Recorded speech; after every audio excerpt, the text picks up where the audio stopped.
Muito boa noite e bem-vindo ao Grande Entrevista. Hoje temos o prazer de receber o presidente do Conselho de Administração da Autoridade Reguladora da Comunicação, INCM, Tuamote. Muito bem-vindo ao programa.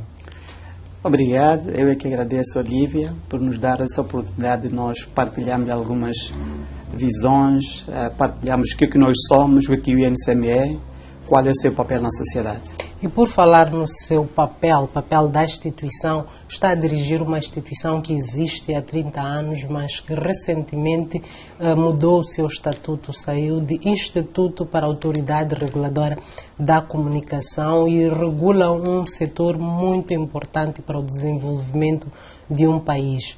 Que papel é que efetivamente esta instituição está a exercer na sociedade com estas novas atribuições? O INCM, como disse, foi criado há 30 anos e durante esse percurso de 3 décadas sofreu reajustamentos legais e foi concedida o Estatuto da Autoridade Reguladora com autonomia plena.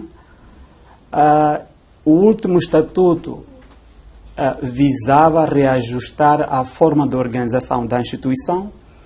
No passado, o INCM tinha um estatuto orgânico com um conselho de administração não executivo, o poder executivo estava no diretor-geral, e com a estratégia de redução dos custos de gorduras nas instituições públicas, foi feita a revisão do estatuto orgânico para colocar o conselho de administração como um conselho executivo, e foi suprimida a figura do diretor-geral.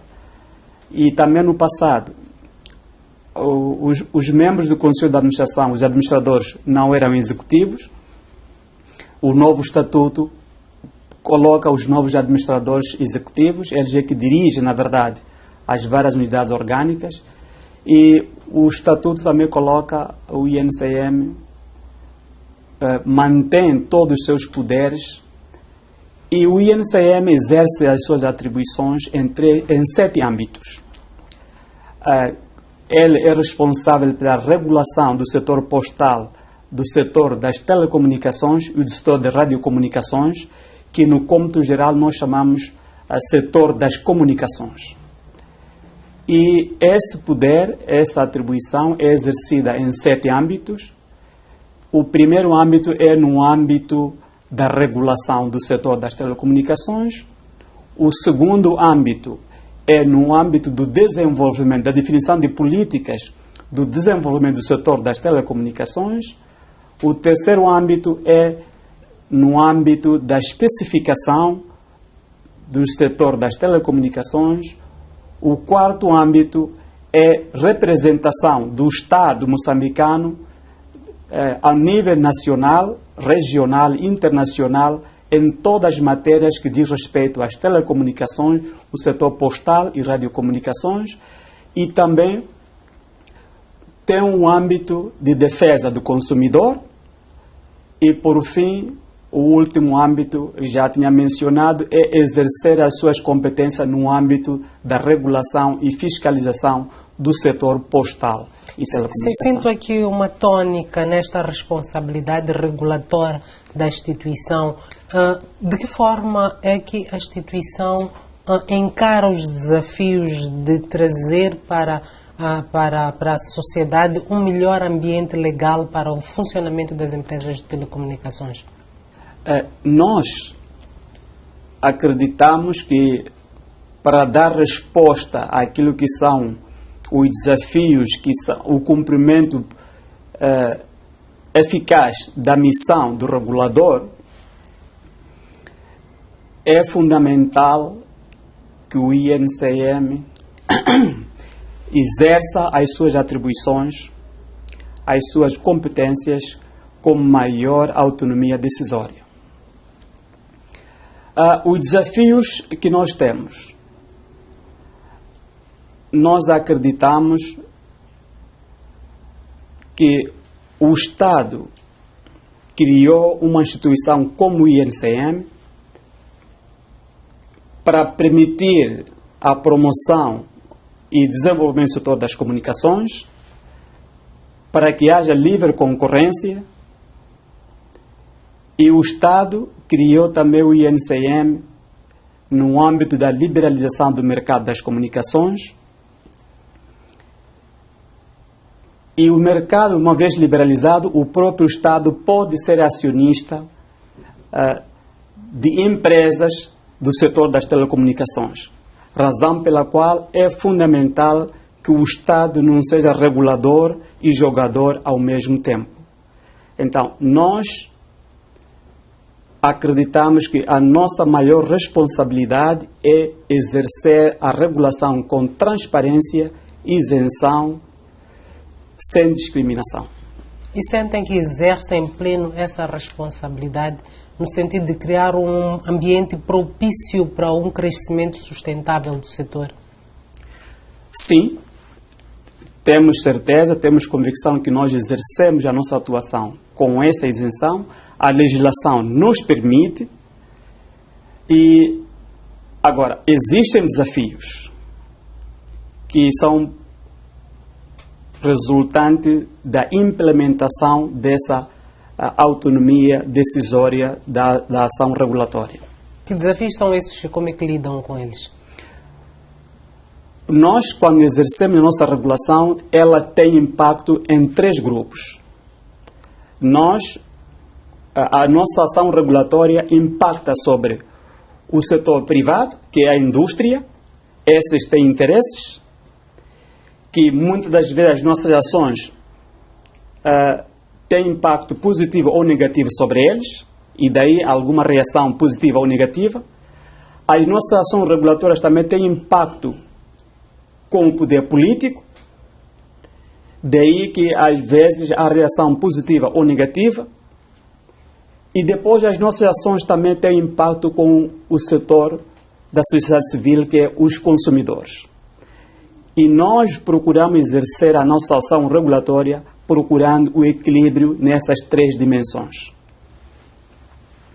E olhando para esta relação com todos esses intervenientes, sentem que há uma articulação favorável? Existe sim.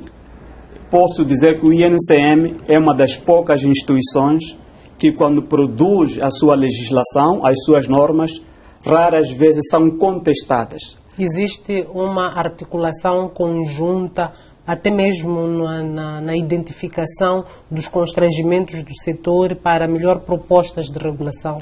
Exatamente. As nossas normas são acompanhadas por consultas públicas prévias, harmonizações com vários setores interessados, e depois submetemos à aprovação do órgão legislativo que tem a competência do poder regulamentar, que é o Conselho de Ministros.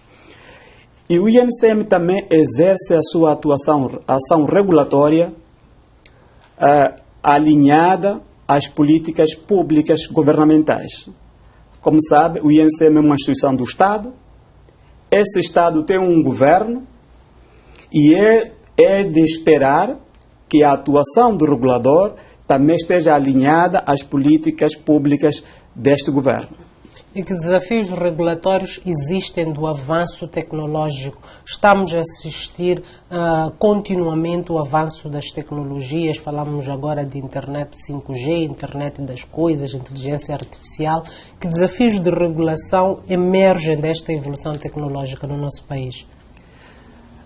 No último simpósio global dos reguladores, foi lançado um repto a todos os reguladores à escala mundial para embarcar para a regulação 5G. A regulação 5G é a regulação colaborativa. Dada a convergência tecnológica, hoje existem várias áreas transversais que um único regulador setorial não teria propriedade suficiente para endereçar os desafios lá existentes. Temos o caso do setor financeiro, onde nas comunicações a maioria dos sistemas financeiros correm sobre redes de telecomunicações, e é fundamental uma colaboração contínua entre o regulador do setor das comunicações e o regulador financeiro. Existe a questão de segurança cibernética, que é também uma questão transversal a vários setores da economia. Dizer que a segurança cibernética é só um assunto das TICs é uma abordagem minimalista e pouco holística. Então, nós acreditamos que um dos desafios é a necessidade de colaboração com vários setores, com vários reguladores setoriais. O segundo desafio é ajustar-se a essa convergência para que promovamos uma concorrência sã. Por exemplo, existem provedores de serviços globais que não estão instalados em Moçambique, mas concorrem em pé de igualdade com empresas que estão instaladas em Moçambique, estão sujeitas a uma série de taxas, de normas, de legislação, investem em infraestrutura no país, dão emprego aos cidadãos moçambicanos, mas competem em pé de igualdade na disponibilização dos serviços com outros operadores globais que não estão sujeitos a nenhuma dessas normas. E como lidar com essa quebra de fronteiras e transversalidade da atuação? Uma das primeiras ações é fazer aquilo que se diz em inglês Regulatory Impact Assessment. Fazer uma avaliação do impacto das medidas regulatórias, ver se estão ajustadas à nova dinâmica. O que for necessário é preciso desregular para permitir uma competitividade cada vez mais eficiente. E neste contexto também, como garantir a privacidade dos dados dos usuários dos serviços de comunicação neste contexto da regulação? A primeira ação é continuar a interagir com todas as partes interessadas que velam para a segurança. O governo atribui competências a uma entidade para garantia da cibersegurança no espaço cibernético em Moçambique. Mas cada setor tem responsabilidade de garantir a segurança do setor em que regula. Nós não poderíamos ficar alheios a esse movimento.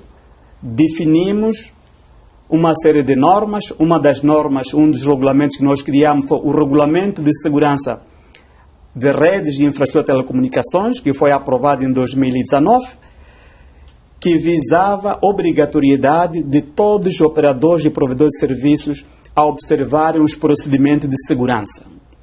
E nós auditamos aos operadores para verificar se eles obedecem os procedimentos de segurança.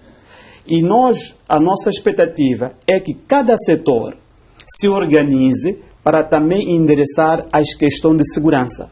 O setor financeiro, o regulador financeiro tem que garantir que a banca comercial observa os procedimentos de segurança. O setor de energia, de mineração, a HCB, que tem um regulador, é fundamental que o regulador da HCB garanta que a HCB observe procedimentos de segurança. Hoje em dia, todas as instalações, todas as infraestruturas críticas são acedidas através do computador, através da internet. Se consegue-se aceder a essa infraestrutura via internet, abrir-se uma porta para potencial ataque ou riscos à segurança. No cômputo geral, a instituição sente que ao longo desses anos tem cumprido em pleno o seu papel e garantido a sustentabilidade do setor? Em pleno não, senão não teríamos desafios, temos desejos, mas temos feito tudo usando nossa inteligência, nossa criatividade para regular cada vez mais. Mas o nosso objetivo é atingirmos a excelência. E para ser um regulador de excelência e promover o desenvolvimento de Moçambique, que é nossa visão, nós, no nosso plano estratégico de 2021-2025, elegemos 4 pilares, prioridades estratégicas. Desenvolvimento do setor, onde queremos capacitar cada vez mais os nossos quadros, projetar a imagem do país além fronteira e participarmos de forma ativa em vários organismos internacionais para que defendamos melhor as posições do país nesses fóruns, para que não assinemos tratados que o país não está ainda preparado para que defendamos as posições dos países ao ratificar-se esses tratados. Isso é no âmbito do desenvolvimento do setor. Promovemos também que os operadores invistam, definimos políticas favoráveis à atração do investimento privado, mesmo para aquelas zonas que não têm retorno do investimento a curto prazo ou que o investimento é de grande risco. O segundo pilar que nós escolhemos é o desenvolvimento do capital humano. Nós apostamos que é preciso capacitar os quadros do INCM, nós estamos a regular um setor dinâmico e é fundamental que os funcionários, os quadros, a massa crítica do regulador esteja em pé de igualdade com a indústria ou mesmo próximo. E o terceiro pilar é defesa do consumidor. Por isto, nesse Conselho de Administração, introduzimos pela primeira vez, primeiro na revisão do Estatuto, colocamos lá o Departamento de Defesa do Consumidor, que não existia no INCM. Decidimos dar a cara para continuarmos a proteger o consumidor, mesmo sem querer substituir o operador. O operador tem que continuar a lidar com os seus clientes, mas naquelas questões que ele não consegue satisfazer as inquietações do consumidor, eles encontram no regulador um porto seguro para a satisfação dos seus interesses. E, por fim, temos a questão, o quarto pilar tem a ver com a estratégia e capacitação institucional. O INCM não consegue exercer na plenitude a sua ação regulatória. É preciso que haja maior autonomia decisória no regulador. A lei permite essa autonomia regulatória, mas existem setores que procuram igualar, por exemplo, uma autoridade reguladora setorial com um instituto público qualquer que não tem função regulatória num setor da economia. O meu desejo, ao deixar o mandato do Conselho de Administração, gostaria de deixar o INCM com as competências bem reforçadas, um ambiente regulatório reforçado. Gostaria de deixar, no fim do meu mandato, no meu país, com uma lei base de autoridades reguladoras que defina o quadro legal, quais são as especificidades que uma autoridade reguladora deve ter. Reconheceu que a atuação não é plena, há desafios, e um dos desafios que é amplamente reconhecido na sociedade tem que ver com a acessibilidade da internet, um elemento fundamental para o desenvolvimento de qualquer sociedade no contexto atual. Quais são os principais desafios de alargar a banda de internet no nosso país e garantir que a maior parte dos moçambicanos, independentemente da sua localização e condição socioeconômica, tenham acesso à internet?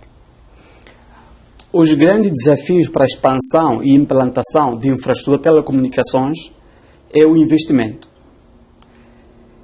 E a função de provisão dos serviços é do Estado. O Estado, não tendo dinheiro, capacidade para investir e provisão de serviço, terciarizou ao setor privado. Mas o setor privado tem que investir para ter rendimento.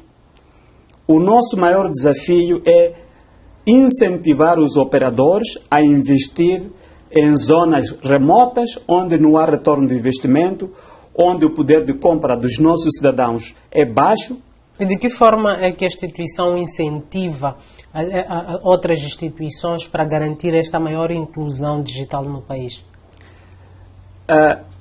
Uma das ações é políticas regulatórias favoráveis, olhar para aquilo que são custos operacionais, riscos de investimento que são resultado de ações regulatórias. E nós procuramos aliviar, relaxar, para que o operador sinta-se incentivado a investir naquela zona onde há baixo retorno de investimento, em compensação de relaxamento de medidas regulatórias. Uma das ações que nós fizemos, lançou-se há bocado o 5G numa operadora de fase comercial. Nós já atribuímos gratuitamente o espectro radioelétrico para o 5G. Noutros países faz-se o leilão do 5G. Depois de fazer-se o leilão, os operadores comprarem, é que pode-se lançar. Nós, conscientes dessa dificuldade de mobilização de recursos de fundo, nós alocamos o espectro radioelétrico de borla para que eles fizessem a implementação e os recursos financeiros que eles têm focar-se na aquisição de equipamentos e sua implantação. E depois vamos avançar com o leilão para a aquisição comercial do espectro. Essa é uma das medidas. Mas em toda a parte do mundo, uma das funções, uma das ações para aliviar a pressão e o risco de investimento é, de fato, o Estado atacar a sua política regulatória para promover a atração do investimento. A instituição também tem iniciativas que visam estimular a inclusão digital e uma delas é a criação de praças digitais e quando avançou com esta iniciativa tinha a ambição de torná-la presente em todas as capitais distritais do país. Isto já aconteceu e qual é o impacto que está a ter? Nós não estamos a avançar no ritmo que gostaríamos. Mas podemos dizer que sim, é uma experiência com impacto na vida das nossas comunidades. O maior desafio é a sustentabilidade dessas praças digitais. Mas vamos continuar a procurar de outras soluções complementares que permitam a expansão desse acesso à internet de forma massificada. Pode não ser gratuito, porque neste momento, pelo último estudo que nós fizemos, só para ter uma noção, cada praça digital nós pagamos $1.200 mensal. Em que percentagem já evoluiu esta estratégia de implantação das praças digitais? Já temos cerca de 135 praças digitais e já estão em projeto de entrega agora 45 praças digitais. O que houve problemas de funcionamento que agora estamos a resolver. Já orientamos o provedor de serviço para que, num prazo muito curto, reponha o funcionamento de todas as praças digitais e, dentro de 2 semanas, as primeiras praças digitais já vão totalmente funcionar, as novas 45 vão funcionar e também em breve, mas muito em breve, vamos já anunciar também uma grande iniciativa do governo em conectar mais de 600 e tal, 620 a 640 locais. Não vou dizer quais, porque isso vai ser anunciado em breve e oportunamente. Este avanço das praças digitais aconteceu em que percentagem, olhando para a ambição? O que nós pretendíamos alcançar era que colocássemos em todos os municípios, nós já temos, em todos os polos de desenvolvimento temos praças digitais, nós já temos, os que tinham sido planificados. Este ano também tínhamos planificado instalar 45 praças digitais. A percentagem de cobertura, na verdade, nós tinha-se colocado no plano quinquenal do governo, o PQG, que até 2024 nós tínhamos que prover acesso à internet 2 milhões de moçambicanos. O acesso à internet através de internet móvel, através de internet fixa. E hoje, em janeiro de 2023, nós já temos 6 milhões de acesso à internet. Então, saímos de previsão até 2024 de 2 milhões de moçambicanos tinham que ter acesso à internet, conseguimos antes do fim do mandato, pelo menos 6 milhões de acesso à internet. Se calhar para melhor compreensão do ganho que se alcançou em pouco tempo, poderia descrever o que caracteriza uma praça digital? Uma praça digital precisa de ter acesso à internet, o chamado backhaul, que é a alimentação com acesso à internet por um provedor de telecomunicações.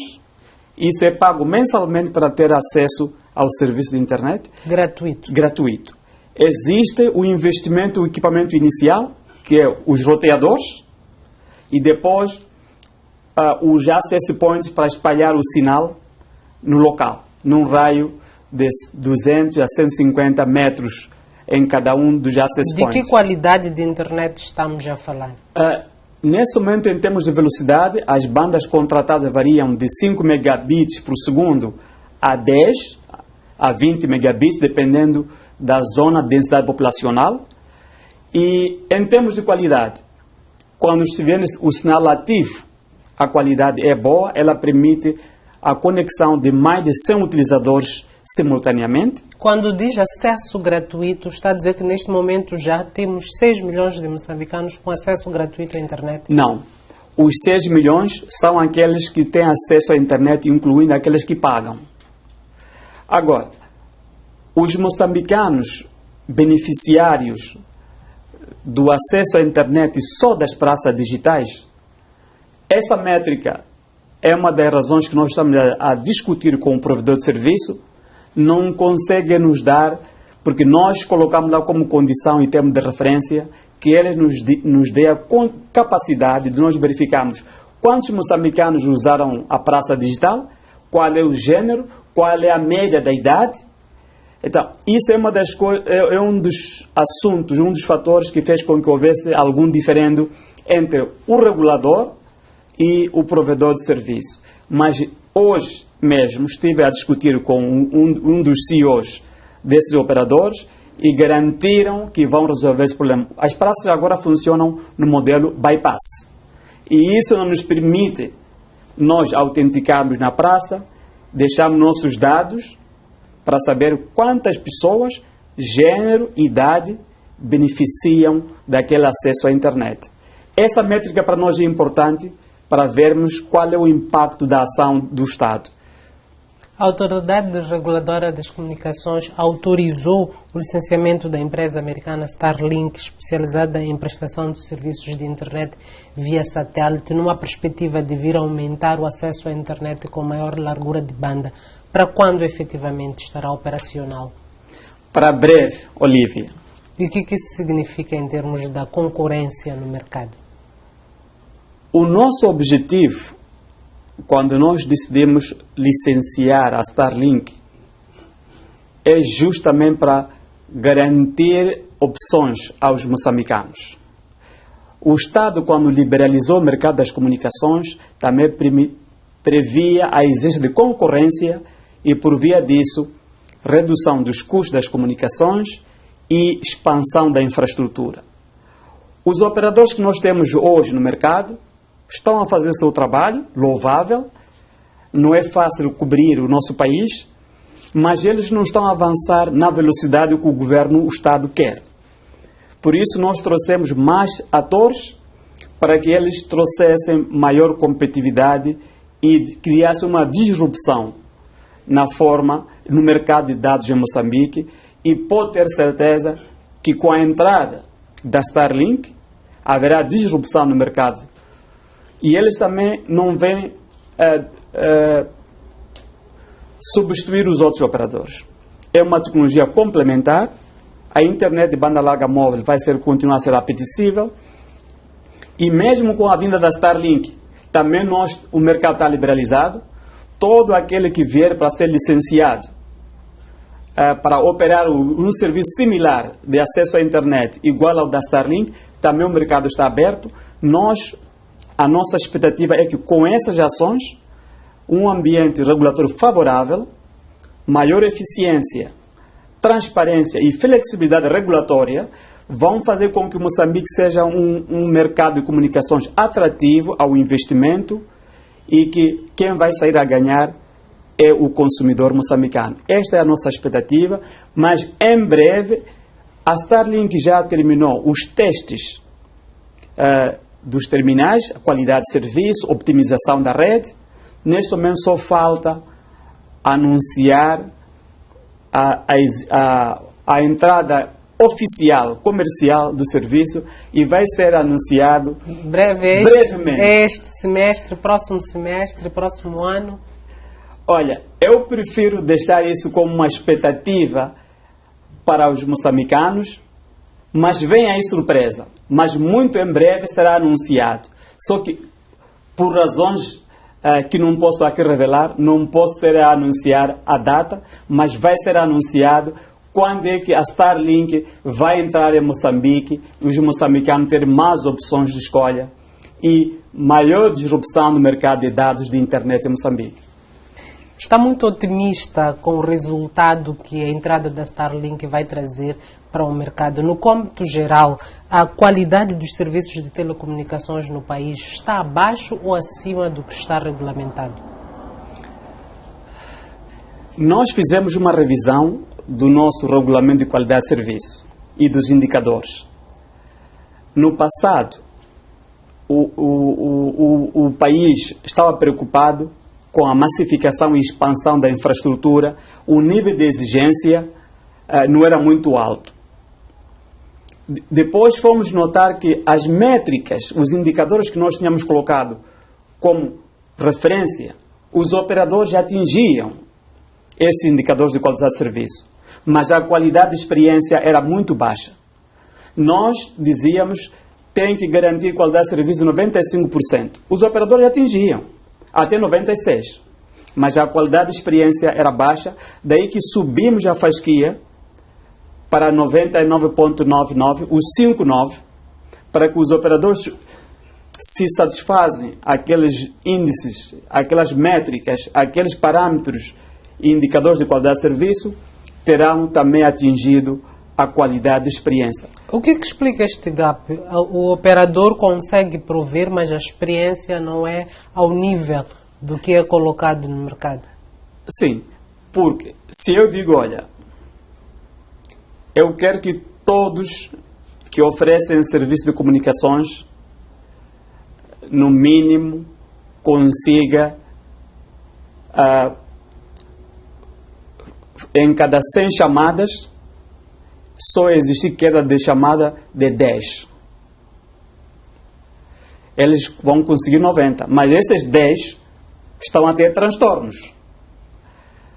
Se eu consigo, outra métrica é tempo, latência, demora no download.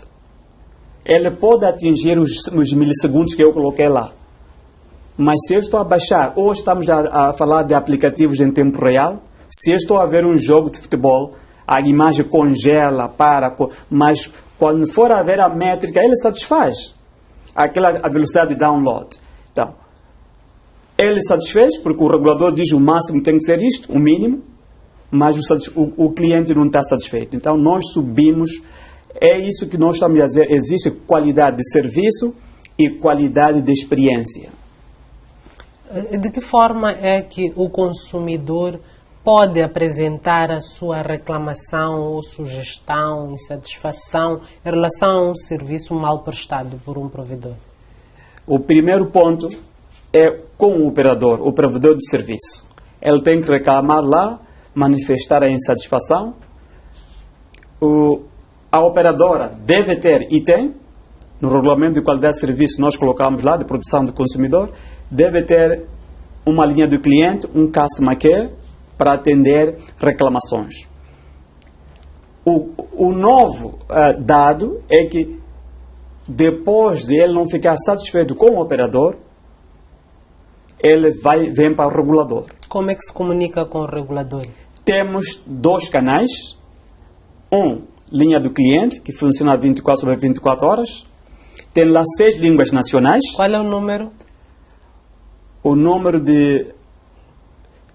é 1789. 1789. O número 1789 é a linha do cliente onde o consumidor pode levantar questões de esclarecimento sobre o serviço de comunicações, pode procurar saber o plano tarifário, as questões de dúvidas, burlas, e também nós temos o portal do consumidor. Como é que estas plataformas são difundidas? Neste momento estamos a fazer uma campanha a nível nacional. Andamos por 4 províncias. Na próxima semana a equipa vai se deslocar a Zambésia. Já estiveram em Cabo Delgado, já estiveram em Sofala, já estiveram em Tete, em Nampula, e eles vão continuar a expandir a nível nacional e também usando os mídias para divulgação da existência dessa plataforma e do número do cliente, da linha do cliente. E a autoridade reguladora faz a monitoria desta a componente que é muito importante de satisfação do consumidor, no sentido de garantir que estas plataformas que está a criar são efetivamente funcionais? Nesse momento, aquilo começou a funcionar há 2 meses atrás. Nós vamos fazer o primeiro balanço no primeiro trimestre para ver quantas reclamações foram feitas, quantas foram satisfeitas, e também vamos publicando nossos relatórios de qualidade de serviço. Hoje tivemos um Business Breakfast, onde publicamos o primeiro inquérito sobre o uso das TICs em Moçambique, sobre vários indicadores. A nossa intenção é continuar a fazer esses inquéritos e vai fazer parte do questionário o nível de eficácia desses canais que o INCM colocou para atendimento ao cliente. As burlas financeiras com recurso aos telemóveis são cada vez mais comuns no nosso país. De que forma é que dentro destes 2 meses de operação já há sensibilidade de que de facto esta tem sido uma das maiores preocupações dos moçambicanos? Já consegue-se perceber exatamente que preocupações na sua maioria estão a chegar ao INCM? Sim, um dos efeitos do trabalho de consciencialização sobre o risco de segurança é que os burladores mudaram a mensagem que eles usavam para o smishing. Manda esse valor para aquele número. O teor já não é este. E também nós notamos a redução de número de reclamações. Não porque não há tentativa de burla, mas o cidadão agora está muito consciente. Ele consegue notar que este número é de um burlador e muitas vezes não se dá o trabalho de denunciar, prefere ignorar. Então, para nós isso é um ganho. É um impacto positivo, porque são poucas vezes que há materialização das burlas. Mas os riscos, as tentativas de burlas, estas continuam, infelizmente. E eles estão a cada vez a sofisticar-se. Estamos aqui a falar de burla ao nível das plataformas de celulares, telefones, mas também vivemos num contexto onde o crime, os ataques cibernéticos têm sido uma realidade e há uma vulnerabilidade cada vez maior para este tipo de crimes. Já tivemos num passado muito recente ataque a entidades do Estado. Como é que a autoridade reguladora lida com este desafio da segurança cibernética no país? Primeiro, construir uma equipa de trás para frente. Pode não marcar golos, mas não permita sofrer golos. Nós procuramos, ao nível institucional, como autoridade reguladora, observamos os procedimentos de segurança, reforçamos a nossa capacidade institucional de cibersegurança. Já temos um SOC a funcionar, já temos um CERT institucional. O que estamos a fazer agora é engajar todos os operadores, todas as entidades que nós regulamos, para que eles também observem a criação de SOCs nas suas operadoras. O que são SOCs, SECs? SOCs são Centros Operacionais de Segurança. Cyber Security Operational Center. É um centro de controle aos riscos, às ameaças e aos ataques de segurança. Então, normalmente, e os CERTs são usados para a partilha de inteligência entre várias instituições, entre vários setores, e nós, como setor, depois de nos organizarmos a nível institucional, também estamos a mobilizar para que o nosso setor dos transportes e comunicações também esteja preparado para repelir, minimizar e mitigar os riscos, os ataques, as ameaças à segurança.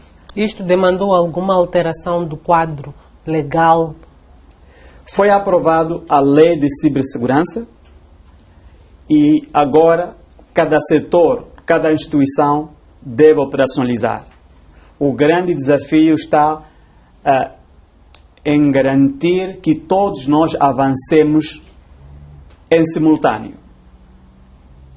Este é um grande desafio. Há instituições mais preparadas, outras menos preparadas. Há instituições com recursos, porque a segurança envolve investimento. É por isso nós, como setor das comunicações, não deferimos a segurança para os operadores para seu bel prazer. Colocamos um regulamento de segurança de redes de infraestrutura de telecomunicações para que seja de cumprimento obrigatório. O operador que não cumprir tem normas sancionatórias. Então, é um meio caminho. Então, é fundamental que outros setores também regulamentem a lei de cibersegurança para que, de fato, haja eficiência e eficácia na sua aplicação. Diz que a segurança pressupõe investimento e para combater as burlas e as operações fraudulentas, os usuários de telefonia móvel no país deverão, a partir de, ainda este ano, creio que a partir de outubro, avançar com informações biométricas no registro dos cartões SIM.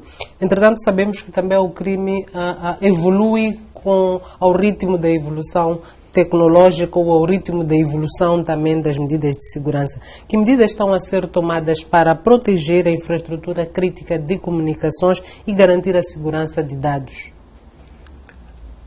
Está em falta no nosso país uma lei sobre a proteção de dados. É preciso urgentemente avançarmos para isso. E também estamos a ir muito devagar. A questão de segurança cibernética é transversal. É preciso que todos os atores, incluindo o setor privado, estejam a caminhar juntos.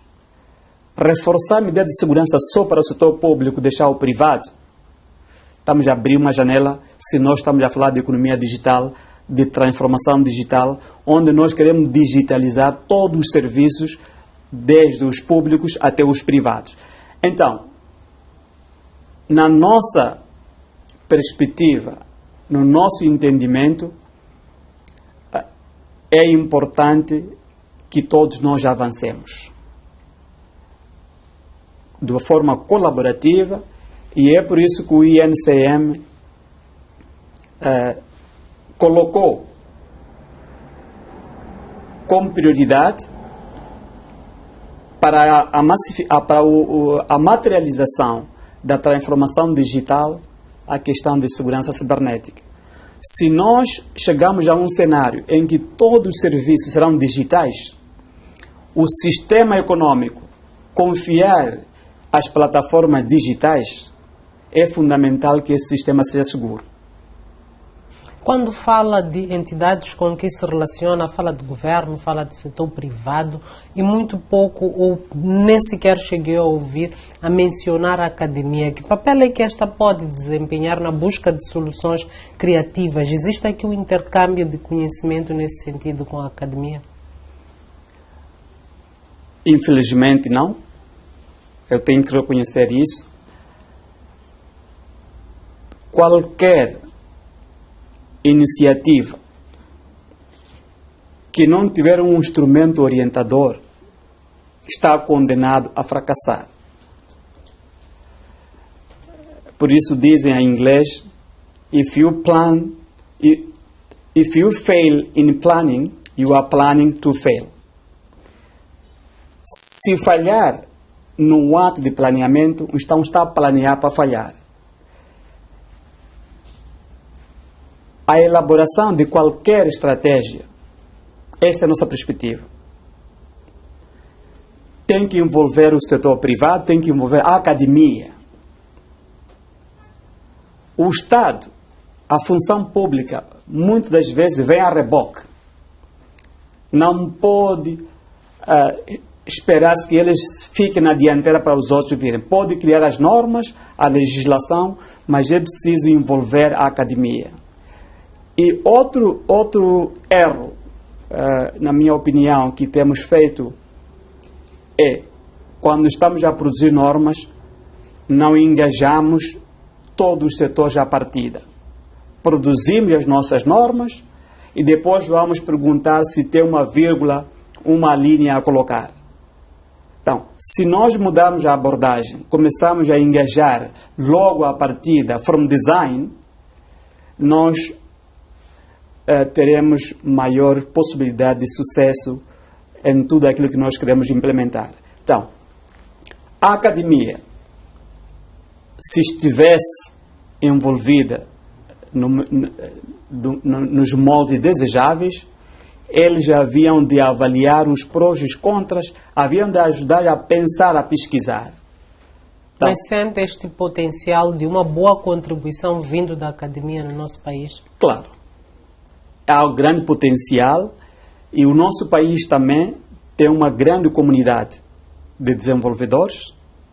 Quando nós falamos da economia digital, o país não pode desafiar, competir em pé de igualdade com grandes gigantes que produzem hardwares, mas podemos trabalhar naquilo que somos bons, ter uma massa crítica muito forte sobre desenvolvimento de aplicações e serviços da internet, até poder exportar. Então, a inovação tecnológica tem que vir da academia, tem que se envolver a academia. As incubadoras de base tecnológica.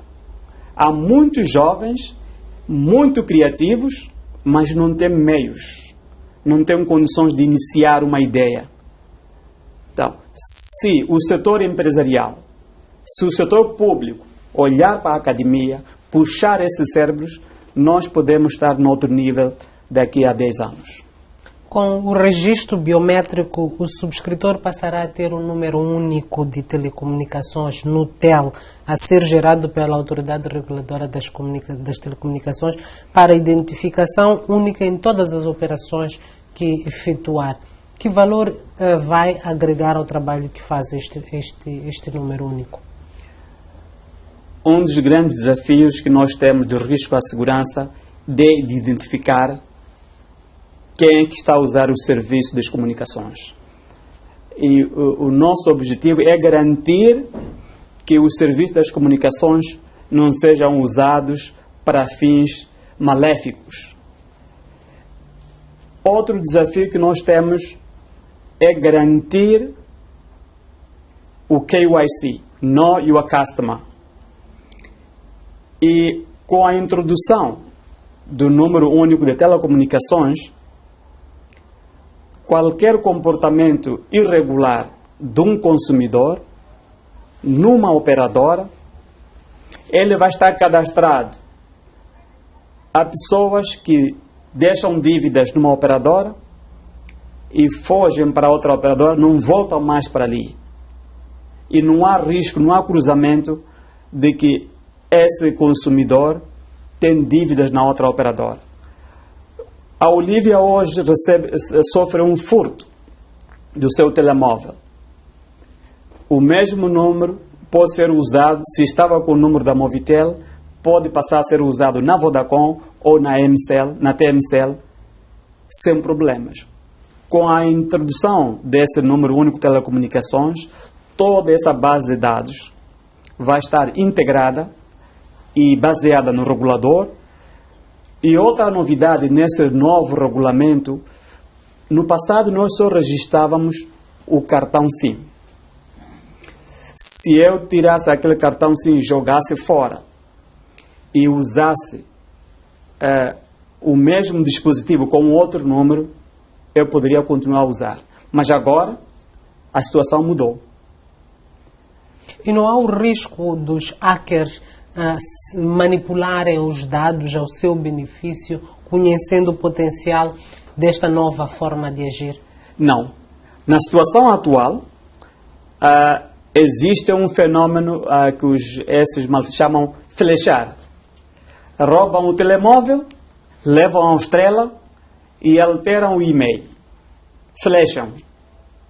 Mas quando aquele flasher chega no operador, aquele telemóvel chega ao operador, o operador não consegue reconhecer na sua base de dados de registro de subscritores. Vem ali unknown customer, desconhecido. Porque o padrão que eles colocam lá no estrela, o flash, não é o mesmo padrão dado pela GSM. Os números de telefone, os e-mails, são números únicos que são atribuídos pela GSMA no momento de fabricação dos dispositivos móveis. E nós temos uma licença, temos acesso direto à base de dados da GSMA que nos informa quais são os e-mails genuínos. Então, todos os e-mails genuínos, todos os equipamentos contrafeitos já não terão espaço em Moçambique. Todo operador que detectar que este número tem um e-mail contrafeito, pirateado, tem que bloquear, não usar serviço em Moçambique. Então, esse é um dos grandes ganhos desse novo regulamento. Vai permitir maior segurança. Não haverá mercado de roubo de venda de telefones. Hoje em dia, as pessoas roubam porque sabem, roubando aqui pode ir vender lá. Mas se não houver comprador, se fecharmos o cerco, nós acreditamos que vamos garantir segurança do furto de comunicações. E outra segurança que nós vamos garantir é as pessoas que praticam um crime de rapto usam um cartão SIM, deitam fora, põem o outro. Já vai ficar registrado o e-mail que foi usado para fazer aquela transação, e se o mesmo e-mail voltar a surgir na rede, vai ser possível detectar. Então, nós já acreditamos que vamos contribuir cada vez mais com a questão de segurança. Tio Amoate, resta-nos muito pouco tempo para finalizarmos esta entrevista, mas existem ainda algumas questões que gostava de colocar-lhe. Peço que seja muito preciso, que coloque as respostas com muita síntese. Uma delas tem que ver com, diria, uma polêmica que tornou até muito famosa ou conhecida a autoridade reguladora da comunicação, que tem que ver com a limitação de bónus por parte da autoridade por conta de uma operadora que estava a atuar nesse sentido e a autoridade entendeu que tinha que intervir. Quais foram os pressupostos para a limitação de bónus? E de que forma é que criam o equilíbrio entre o interesse do Estado e o interesse do cidadão?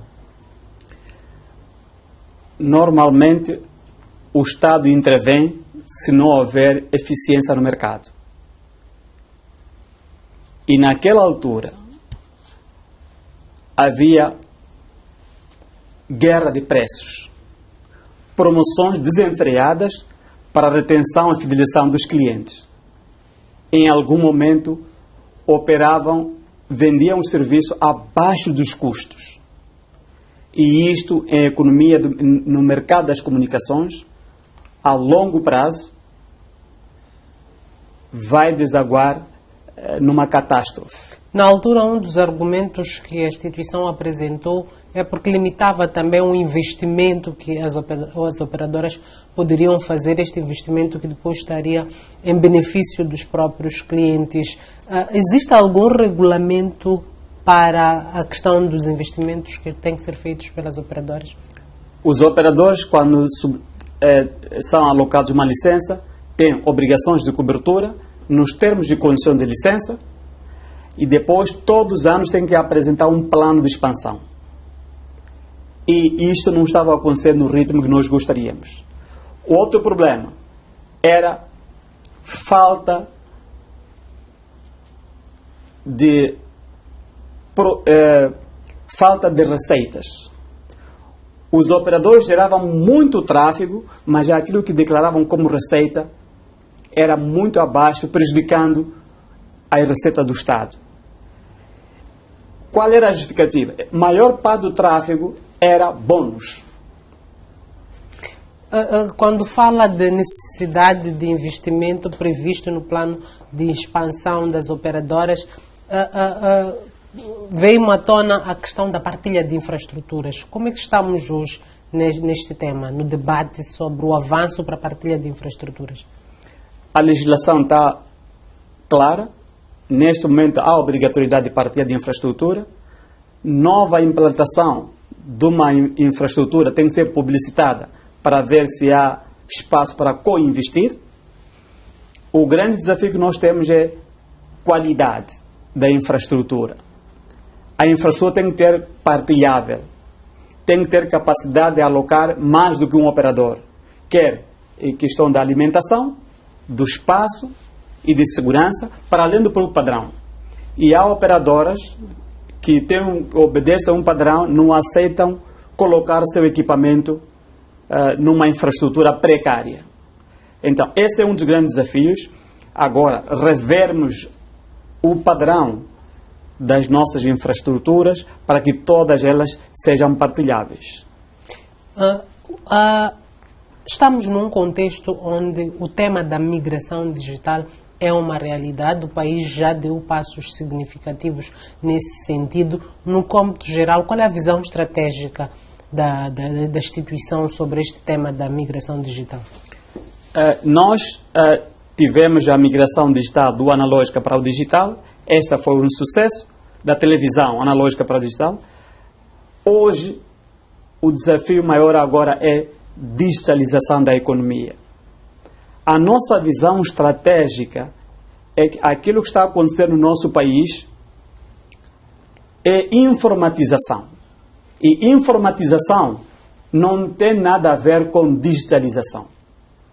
No PQG, o governo se propôs a ver no fim de 2024 pelo menos 15 serviços digitalizados.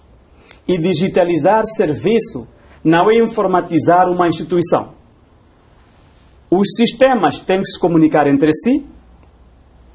Digitalizar envolve a interação com o cliente, a interação empresa a empresa, tudo digitalizado. Se nós escrevemos no computador, imprimimos um papel, vamos entregar, isso não é digitalização. Então, o nosso desafio é que é preciso elaborar uma estratégia de transformação digital, onde envolve a academia, o setor privado, o setor público. E todos os setores da economia que é possível digitalizar, cada um tem que ser envolvido para ele apresentar quais são os desafios que têm que ser em conta ao migrarmos para a transformação digital, para migrar para a quarta revolução industrial. E nessa estratégia vai-se acautelar a questão de segurança cibernética, o desafio da infraestrutura. Olívia, imagina um cenário em que todos os serviços serão digitais. O cidadão que está em Metangula estará excluído, porque lá não tem internet de banda larga, porque lá não tem dispositivos. Que papel é que a instituição que dirige pode assumir nessa transformação digital da economia? A primeira coisa que nós temos que fazer é liderarmos com os outros setores a elaboração de uma estratégia de transformação digital o mais rápido possível, com um compromisso político ao mais alto nível. Este é o primeiro passo. O segundo passo, é preciso que envolvamos todos a partida. E nesse momento nós, como instituição, já iniciamos. O nosso plano é até o final deste ano o INCM tem que ser uma instituição totalmente digitalizada. A interação entre funcionários dentro do INCM, a relação do INCM com os operadores, a relação do INCM com outras instituições, tudo tem que ser digitalizado. Só assim é que nós podemos liderar pelo exemplo. Olhando para a componente da migração digital no âmbito da televisão, como é que está a democratização digital, o acesso à televisão digital pela maioria da população moçambicana, para garantir esse acesso a várias famílias ou garantir maior abrangência? Em 2018 deu-se início à implementação de um projeto onde a TV por satélite poderia chegar a mais pessoas. Falava-se de 500 vilas, posteriormente 1000 vilas e aldeias ao longo do território nacional. Como é que está este tema? A migração digital trouxe maior abrangência, cobriu mais população que no passado não era coberta pelos emissores analógicos, e existe ainda 30% de moçambicanos que não têm cobertura da televisão digital. E cabe ao operador público TMT continuar a expandir os emissores e também outros atores que oferecem serviço de televisão terrestre continuar a expandir para que a televisão chegue a toda a nossa população. Porque a inclusão digital, hoje em dia, faz parte da inclusão social do cidadão. E com a inclusão digital, o acesso à televisão é daquelas ferramentas que melhora a qualidade de vida, melhora a consciencialização do cidadão e melhora também o exercício da cidadania. Então, nós acreditamos que ainda tem um desafio muito grande. É preciso que os que têm a obrigação de investir nessa infraestrutura continuem a investir.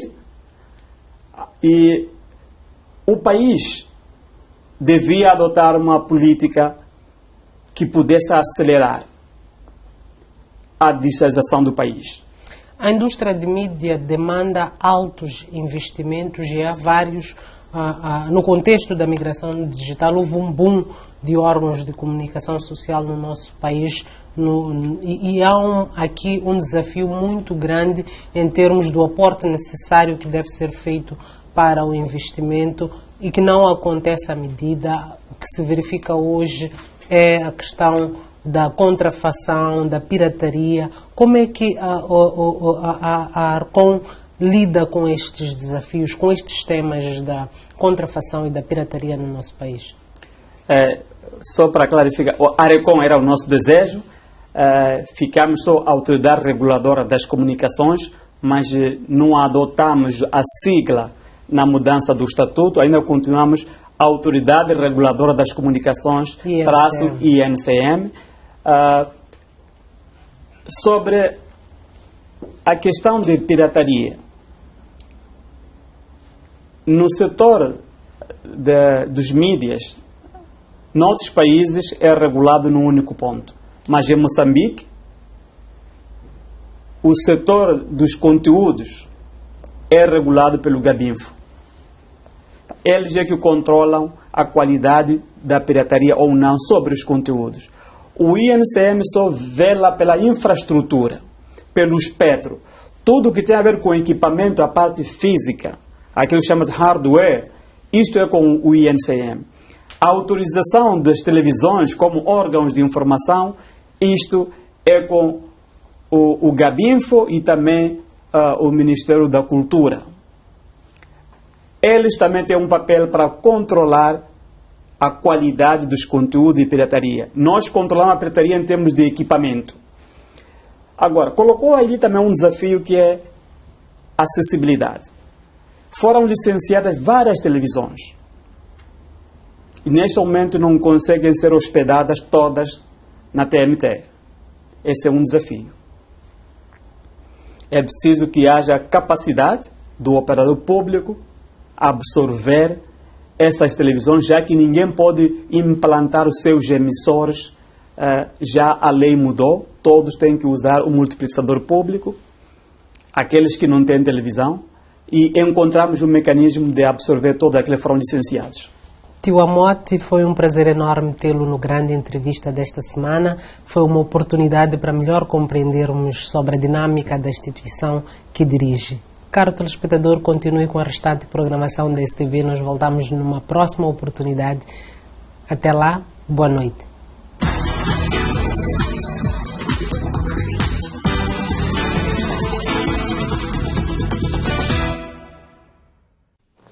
Foi aqui que tudo começou. Aqueles estilos não estavam a funcionar. E nós percebemos que podíamos fazer algo diferente. E não parámos por aí.